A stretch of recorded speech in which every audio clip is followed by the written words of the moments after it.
युवाओं के अंदर जो है अपने समाज के प्रति और अपने शहर के प्रति कोई मैं रुझान नहीं देखता हूँ। एक स्प्रिंग यहाँ मंदिर के नीचे है, तो पानी यहाँ बहुत है इस इलाके में, इस इलाके में विस्तार हुआ और उधर विस्तार था। दूसरी के नौजवानों से एक बात कहना चाहता हूँ कि वो हिंदुस्तान के एक बहुत ऐतिहासिक गौरवशाली शहर के अंदर रहते हैं, उसको बचाएं।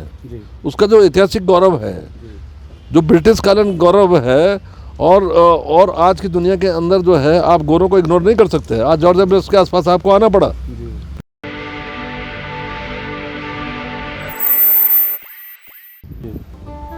मसूरी का मास्टर प्लान है आज की डेट के अंदर भी 19वीं सेंचुरी का, तो उसके दस्तावेज आज भी, हाँ उसके दस्तावेज है मास्टर प्लान पे। ये कहते हैं मास्टर प्लान बनाओ, मैं कहता हूँ उसी पर मास्टर प्लान को लागू करो। उसके अंदर बहुत सारी चीज़ें हैं कि कहाँ पर से नाला निकलेगा, कहाँ पर सड़क कितनी चौड़ी होगी, कौन से पेड़ की लॉपिंग होगी, किसकी नहीं होगी, कहाँ पर से आपने पानी लेना है, पानी के रिसोर्स के आसपास आपको किस ढंग से रहना है, उसको छेड़ना नहीं है। ये सब उस मास्टर प्लान के अंदर शामिल है। बाकायदा मसूरी का म्युनिसिपल बायलॉज बनाया गया। धारा 9 के अंदर, इसे धारा 9 और 10 के अंदर म्युनिसिपल मसूरी और शिमला इंगित हुए हैं बाकायदा। अच्छा, मसूरी और शिमला एक शिमला 10 हो सकता है, ये 9 हो सकता है। अच्छा। और मुंबई और कोलकाता, जिसको आप आज कोलकाता कह सकते हैं, हाँ इनकी भी जो 4-5 जो नॉर्थ इंडिया, जो मुंबई कोलकाता है, मेरे ख्याल से दिल्ली का भी कोई म्युनिसिपल बायलॉज नहीं है अपना। मसूरी का म्युनिसिपल बायलॉज है अपने, हाँ शिमला का म्युनिसिपल बायलॉज है। पहला म्युनिसिपल जो कॉर्पोरेशन जो बैठता था ऑफिस, वो राधा भवन में नहीं, ऐसा मैंने कहीं पढ़ा है। वो इसमें बैठते थे, कचहरी में। अच्छा, कचहरी और लाइब्रेरी में। कचहरी में, हाँ लाइब्रेरी में। ये हिंदुस्तान की तीसरी नगर पालिका है। तीसरी, हाँ, first Mumbai, first Calcutta, second Mumbai और थर्ड मसूरी। नॉर्थ इंडिया की पहली 3 बिल्डिंग्स का जो जिक्र होता है सर, जिसमें से मलिंगार को बोला जाता है, क्लाउजन को बोला जाता है।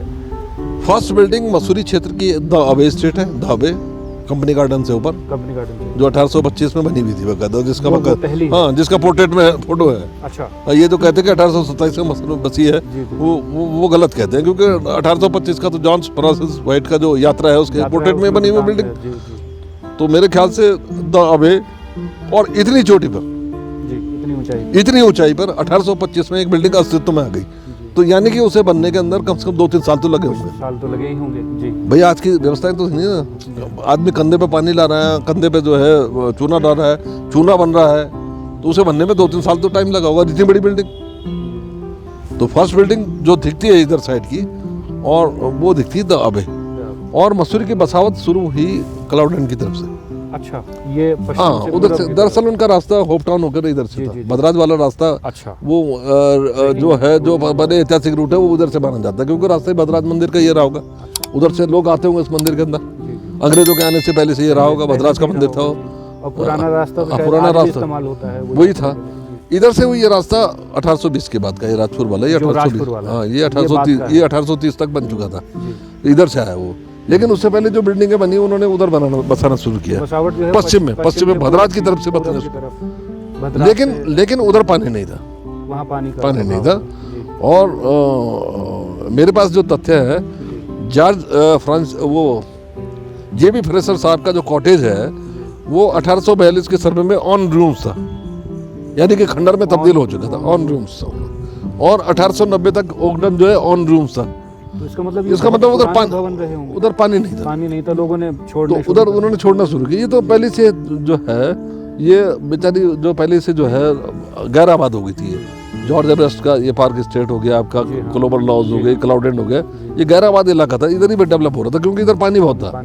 इसमें जो ये चालबिली से लेकर जो ये बेल्ट है, इसके अंदर पानी के बहुत रिसोर्सेज है। कुलड़ी खुद एक जोड़ था, कुलड़ी के अंदर उनकी गायें जो गर्मियों में आती तो वहाँ पानी का जोड़ था।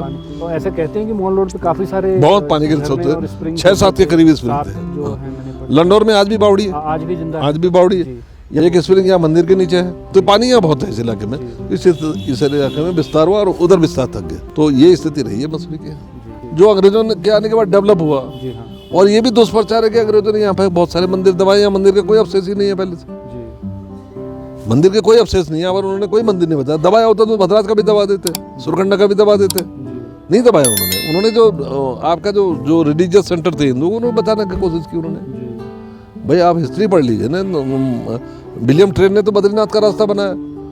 आपका फ्रेडरिक विल्सन, अपना फाड़ी विल्सन ने गंगोत्री तक के लिए पुल बांधा उन्होंने तीर्थ यात्रियों के लिए। तो खैर, अंग्रेजों का वो भी है कि उन्होंने अंग्रेजों की अपना कोई व्यवसाय रिलीजियस दूसरे घृणा तरीके से हिंदुओं से but नहीं थी, इतना तो उन्होंने कुछ नहीं था। अत्याचार या ऐसा नहीं ऐसा कुछ नहीं था। मसूरी ऐसा कुछ कम से कम दस्तावेज नहीं कहीं कोई रिकॉर्डेड भी नहीं है। अगर होता तो इतना अच्छा शहर थोड़ा ना अस्तित्व में आता।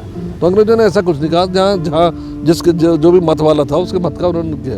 अगर उन्हें उर्दू से नफरत होती तो वो पत्थर हटा दिया जाता लेडी उठ कर, जिसमें उर्दू में लिखा हुआ नहीं हटाया ना वो अपनी जगह पे। ये जो बाबा बुल्ले शाह की जो मदार है उखाड़ देते।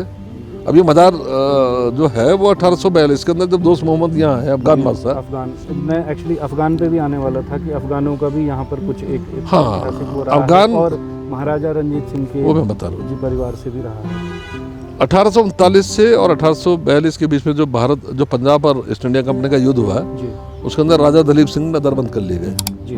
और दलीप सिंह जो थे वो महाराजा रंजीत सिंह के अल्पवयस्क बेटे थे। अल्पवयस्क, हाँ अल्पवयस्क थे वो। मतलब जिसे हम कह सकते हैं कि वो क्या बोलते हैं उसे, एडल्टहुड एडल्ट नहीं आए थे। उनको यहाँ नजरबंद किया गया।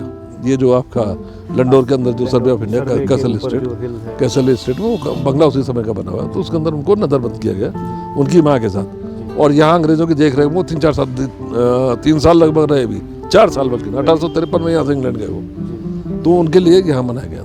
इस तरह से 1839 और 42 का दलीप सिंह पे मैं बता रहा था कि 1849 से 1953 तक दलीप सिंह उसमें नजरबंद रहे। और 1839 में के बाद जो युद्ध हुआ अफगानिस्तान का और अंग्रेजों का, ईस्ट इंडिया कंपनी का जो अफगानों के साथ युद्ध हुआ, उसके राजा जो है वो नजरबंद कर लिए गए दोस्त मोहम्मद। ये इसमें रहे जो एलन स्कूल के पास जो बाला हिसार है, वो बाला हिसार उन्हीं के लिए बनाया गया था, तो वो यहाँ रहे काफ़ी दिन। तो अफगानों का मसूरी से बहुत वो है। फिर 1880 के अंदर दूसरे अफगान बादशाह के साथ संधि हुई, तो वो राधा भवन जो ये वैली व्यू है, राधा भवन वैली व्यू में यहाँ उन्होंने मकान बनाए। तो अफगानियों का मसूरी के अंदर बहुत बड़ा आमद रफत रही, बहुत साल रहे वो। तो वो शायद हमारी याददाश्त में भी 1-2 बचे हुए थे अफगानी जो यहाँ अपने जीवन में हाँ मैंने देखे। मैंने बहुत सारे अंग्रेज भी देखे जो 19th सेंचुरी से थे, उनकी दूसरी तीसरी जनरेशन थी। जो मेरा मकान है उसके अंदर तो मिसेज स्टीफन मेरी किराएदार थी। अच्छा। जो 1840 में जिसके नाना यहाँ आ गए थे मसूरी के अंदर बिस्कुट उद्योग लेकर, तो वो तो 1972 तक मेरी किराएदार है। उनकी तो यही डेथ हुई बेचारे हुए। तो बहुत सारे अंग्रेज गए नहीं यहाँ से, बहुत सारे आयरिश गए नहीं यहाँ से, बहुत सारे यूरोपियन नहीं गए। वो रहे जॉन मैकेनियन की पोती यहाँ कंपनी गार्डन के पास रहती थी। अच्छा। हाँ, मैकेंजी साहब की बेटियाँ यहाँ रहती थी जो गए नहीं छोड़ के। और लंडोर में बहुत सारे अंग्रेजों ने गए छोड़ के। एक ने तो गोली भी मारी थी, मैं उन प्रिंसिपल का नाम भूल रहा हूँ, इसके थे वो नीचे ओगरों के। उन्होंने 1947 में गोली मारकर आत्महत्या कर ली थी। मैं नाम मेरे दिमाग में सो रहा है, क्या नाम था, होप्स था, क्या नाम था। उन्हें बड़ा दुख हुआ कि भारत छोड़ना पड़ेगा। तो अंग्रेजों का बड़ा वो रहा, राजा महाराजाओं का बहुत वो योगदान रहा। और मसूरी को आज अगर आप तब के समय से, जबकि हम बात कर रहे हैं, तो हम इतिहास में थोड़ा सा पीछे जा रहे हैं। जी। आज के समय से और उस समय से आप कैसे इसको कंपेयर करते हैं? देखिए, आज आपको क्या लगता है कि क्या होना चाहिए, या क्या हमारे पास हम हासिल कर चुके हैं, या क्या उसमें और वृद्धि होनी चाहिए या सुधार होना चाहिए? देखो, जो ब्रिटिश कालीन मसूरी है वो तो खैर मैंने नहीं देखी, लेकिन उसका प्रभाव मैंने देखा। क्योंकि मैं 1953 में यहीं 7 दिन का था। मेरी मदर गांव गई थी एक शादी में, वहीं मैं पैदा हो गया अचानक। हालांकि होना मुझे यहीं था, तो मैं 7 दिन का मसूरी आ गया था। मैं तब से मेरी आँख 1953 से मेरी आँख खुली। तो हमारे बचपन के अंदर भी मसूरी में अंग्रेजियत का बहुत बड़ा जलवा था। वो प्रभाव कहीं ना कहीं बहुत बड़ा प्रभाव था, वही बहुत बड़ा प्रभाव था। बाकायदा सूटेड बूटेड एंग्लो इंडियंस अंग्रेजों का बाजार में आना, रजवाड़ों का अपनी फौज फाटे के साथ बाजारों में आना, बाजारों का बिल्कुल क्लीन होना, माचिस की तिल्ली भी सड़क पे नज़र नहीं आना, बाकायदा अनुशासन तरीके से जो है माल रोड के अंदर क्यारियाँ महक रही हैं, बाकायदा टॉयलेट के आसपास जमादार खड़ा हुआ है। ये मेरी याददाश्त की बात है। और मसूरी के अंदर तो मुझे माल रोड पर मैंने तो हमेशा खुशबू सूंघी। अपना बचपन तो हमने खुशबू में बिताया, बल्कि किशोर अवस्था तक भी मसूरी बहुत साफ सुथरी थी। इसका जो पतन शुरू हुआ 1980 के बाद शुरू हुआ। 1980 के बाद ये डाउनफॉल में जाने से, जैसे ये मार्केट वैल्यू बाजारीकरण हुआ, उसके बाद मसूरी का पतन होना शुरू किया।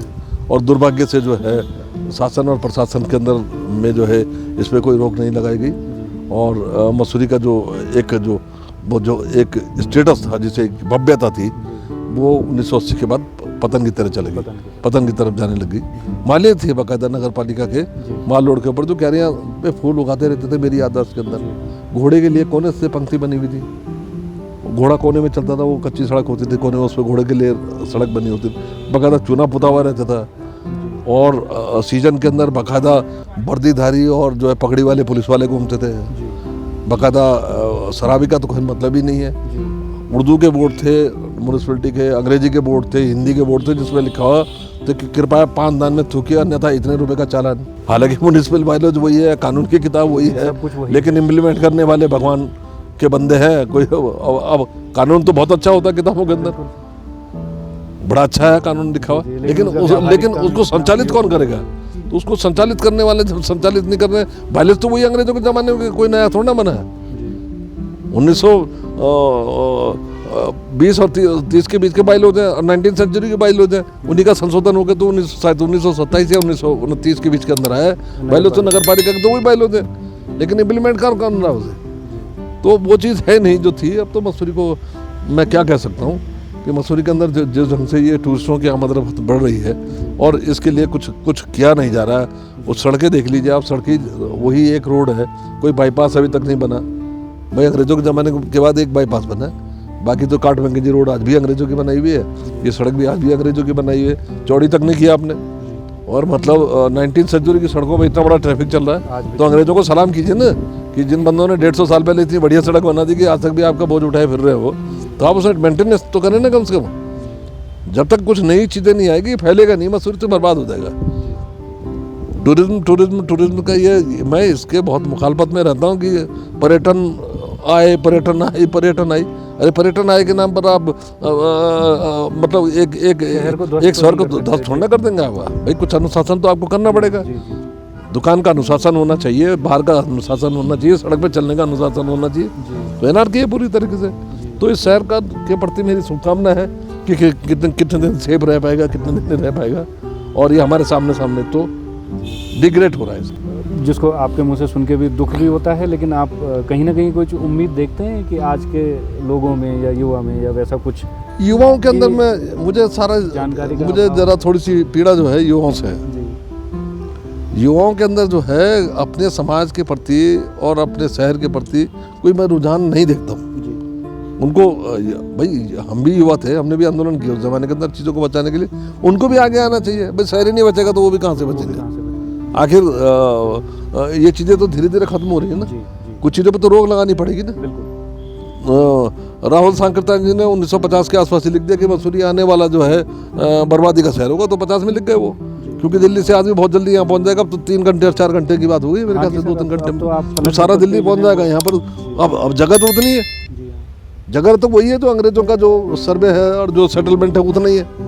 उसके अलावा आपके पास नया चीज़ क्या है? जब यहाँ पर डे अगर आप 5 लाख आदमी बुलाओगे तो क्या सीवरेज का हाल होगा, क्या पानी का हाल होगा, क्या सड़क का हाल होगा, क्या मकान का हाल होगा? व्यवस्थाएं कोई पूरी नहीं, व्यवस्थाएं नहीं पड़ेगी। तो इसलिए आपको जो है बहुत सारी चीज़ों पे कंट्रोल करना पड़ेगा। राहुल सांकृत्यायन का जिक्र हमारे वार्तालाप में 2 बार हुआ है। जी। तो मैं मसूरी की बात करें और मसूरी की अगर बात करें और उसमें लेखन की बात ना हो या लेखक की बात ना हो या साहित्यकारों की बात ना हो या फिर पत्रकारिता की बात ना हो, तो ऐसा अछूता रह जाएगा ये विषय और अधूरा रह जाएगा।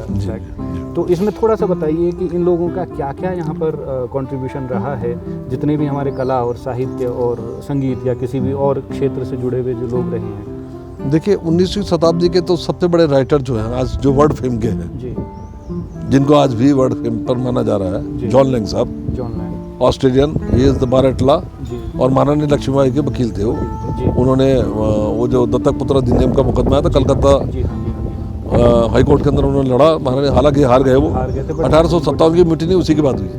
तो जॉन लैंग साहब 1845 में उन्होंने मफसिलाइट निकाला। मफसिलाइट अखबार आज मैं निकाल रहा हूँ। जॉन लैंग साहब का जो ऐतिहासिक अखबार है, हिंदुस्तान के सिर्फ 2 अखबार है ऐतिहासिक, टाइम्स ऑफ इंडिया 1838 और मफसिलाइट 1845। मफसिलाइट को मफसिलाइट को मैं प्रकाशित कर रहा हूँ, जो यहाँ 47 तक चला है, उनके वंशजों ने चला है जॉन लैंग साहब के। तो जॉन लैंग साहब का तो बहुत बड़ा योगदान है। उन्होंने तो उनके तो आर्टिकल्स हैं, उनके तो लिटरेरी किताबें हैं, उनकी तो बार्डनिंग ऑफ इंडिया जो किताब है वो तो आज दुनिया भर में चर्चित है बहुत बड़ी तरीके से। उनके जो सस्मरण है वो इस समय लाइमलाइट में है पूरे वर्ल्ड के अंदर। उसके बाद अगर हम देखते हैं तो रुडयार्ड किपलिंग की भी 19th सेंचुरी के एंड तक की यात्रा है मसूरी के अंदर, और फिर बहुत सारे गोरे राइटर्स तो कहते हैं कि बहुत पासिंग उनका रेफरेंस, हाँ रेफरेंस है वो, या हो सकता है कि उतना डिटेल में वो या विस्तृत रूप, लेकिन जॉन लैंग ने मसूरी और गढ़वाल पे बहुत लिखा। जॉन लैंग ने गढ़वाल और मसूरी पे बहुत कुछ लिखा है। फिर आप 19th सेंचुरी के बहुत सारे आर्टिकल को लिख सकते हैं, बहुत सारे रहे यहाँ पर जो राइटर रहे, खासकर जो है पत्रकार रहे बहुत सारे ज़्यादा है। उसके अंदर मैं जॉनसन साहब की फैमिली का नाम लूँगा, और हमारे एक मैं नाम मिस हो रहे हैं मेरे से, हिमालय क्रॉनिकल मसूरी से छपा 19th सेंचुरी में। हाँ, द ईगल मसूरी से छपता था, मॉप्सिलाइट मसूरी से छपता था 19th सेंचुरी में। और आपका मॉप्सिलाइट प्रिंटिंग वर्क्स जो है नॉर्थ इंडिया की सबसे बड़ी प्रेस थी, और 5-6 अखबार थे 19th सेंचुरी में जो मसूरी से प्रकाशित होते। और क्या कहते हैं फिर एक जो हमारे अखबार के संपादक थे, मैं उनका नाम मेरा मिस हो रहा है, वो फ्रेडरिक बॉडीगार्ड साहब, वो लंडोर कैक्सन कॉटेज में रहते थे, उनकी कॉटेज थी वो, और उनकी डेथ यही होगी। हाँ, फिर वो 19th सेंचुरी से और 20वीं शताब्दी के अंदर उन्होंने प्रवेश किया, 1917 के आसपास उनकी डेथ हुई। और आपका उससे पहले फिर काफ़ी राइटर आए यहाँ पर, मुझे याद नहीं आ रहा है, सत्यकेतु विद्यालंकार हमारे सामने मसूरी में रहते थे, बहुत बड़े इतिहास का। हाँ, हमारे सामने मसूरी रहते थे वो, यहाँ पर कुरडीमाल रोड पर झूलाघर के पास, मेरी याददाश्त में रहते थे। अच्छा। हाँ, और राहुल सांकृतान जी 1950 में यहाँ है, और मेरे 2 आर्टिकल हैं इस पे।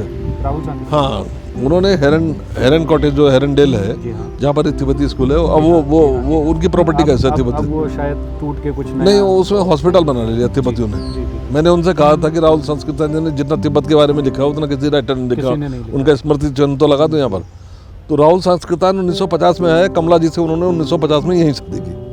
उनकी परिवार, मैंने कई आर्टिकल में लिखा कि वो जो महायात्री था जो कभी जिंदगी में नहीं रुका, वो 8 साल मसूरी में रुका, वो यहाँ ठहर गया, 8 साल रुका, और 56 ग्रंथ उन्होंने मसूरी में लिखे। हाँ, 56 ग्रंथ है उनके जो मसूरी में लिखे हुए, जो आज जो छपे हैं और जनता के बीच के अंदर है। वो मेरी भारत यात्रा है ना, मेरी कौन सी यात्रा है, मेरी जीवन यात्रा, कुछ इस तरह का जीवन यात्रा गंगा से, हाँ, वो सब मसूरी के अंदर उन्होंने लिखा है। गढ़वाल और कुमाऊं पे भी 2 उन्होंने अलग अलग भाग में कुछ। और उनकी बेटी जेता, और दूसरे का नाम मैं उनके बेटे का नाम बोल रहा हूँ, जेता यही पैदा हुई, मेरी हम उम्र है, मेरी याददाश्त में है। राहुल जी मेरे पिताजी के पास बैठते थे दुकान पे आकर लाइब्रेरी बाजार में, और मैंने उनका सत्समण भी लिखा है, मेरे को याद है बचपन की। और जेता थी, और एक उनके बेटे का नाम मेरे दिमाग से उतर रहा है, वो दोनों यही जन्म हुआ मसूरी। हाँ, वो 1957 या 58 के आसपास यहाँ से जमीन बेचकर, जो ये कॉटेज थी उनकी से बेच कर निकल गए यहाँ से, दार्जिलिंग गए साहब। तो उनका भी बहुत बड़ा योगदान है मसूरी के अंदर। उन्होंने मजदूर की बात यह है कि मसूरी के ही अधिकतर लोग जो हैं उनके बारे में कभी सुना नहीं, मसूरी कभी जानते भाई, दुर्भाग्यपूर्ण लोग अपने दादा के बारे में नहीं जानते। मैं अपने दादा के बारे में बहुत ज्यादा नहीं जानता, क्योंकि ऑन रिकॉर्डेड नहीं है। अब इसीलिए तो मैं गौरव की तारीफ करता हूँ। कल वो जो समारोह हो रहा था उसके अंदर जो है 1786 में कैप्टन यंग पैदा हुए, कल उनकी पूरी जीवनी बताई जा रही थी। वो रिकॉर्डेड करते हैं, हम लोग रिकॉर्ड नहीं रखते, तो दिक्कत ही है। तो 1957 में वो यहाँ से चले गए थे। उसके बाद सत्यकेतु विद्यालंकार हो गए, और 2-4 राइटर यहाँ पर आते हैं जो मेरी याददाश्त में नहीं आ रहे।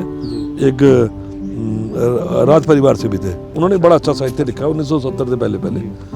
अब बीच में अब ऐसा ही है जैसे चल रहा है आजकल। अब सैली सर हो गए, रस्किन बॉन्ड तो 1963 में आ गए थे यहाँ, और क्या कहते हैं सैली सर हो गए, हम भी अदना लेखक लिखते हैं, और कुछ लोग और हैं जो अब ट्रैवल में आजकल यहाँ पर है मसूरी के अंदर। और लेकिन मसूरी का वो गरिमामय स्तर रहा नहीं है, क्योंकि जिस तक की सोसाइटी होगी उसमें मसूरी का है नहीं हिसाब किताब। थोड़ा रस्किन बॉन्ड जी है, उनकी वजह से थोड़ा सा पहचान बनी हुई है जब तक वो है। बाकी कल उनका 89 या 90वां जन्मदिन था, मैं उनको उनके जन्मदिन पे बधाई देता हूँ उनको। 100 साल के हों हमारी तरफ से। हाँ, हमारी तरफ बहुत शुभकामनाएं, और आशा करते हैं कि वो और लंबा जी। जी, मसूरी का नाम तब तक ही है जब तक मसूरी को एक मतलब उससे पहचान मिलती रहेगी। रस्किन बॉन्ड साहब वो पहचान है, और मसूरी की भी काफी आपसे बहुत कुछ सीखने को मिला सर। इस वार्तालाप के दौरान ही, इसी बातचीत में बहुत कुछ आपसे सुना, समझा और समझने की कोशिश की, जानने की कोशिश की।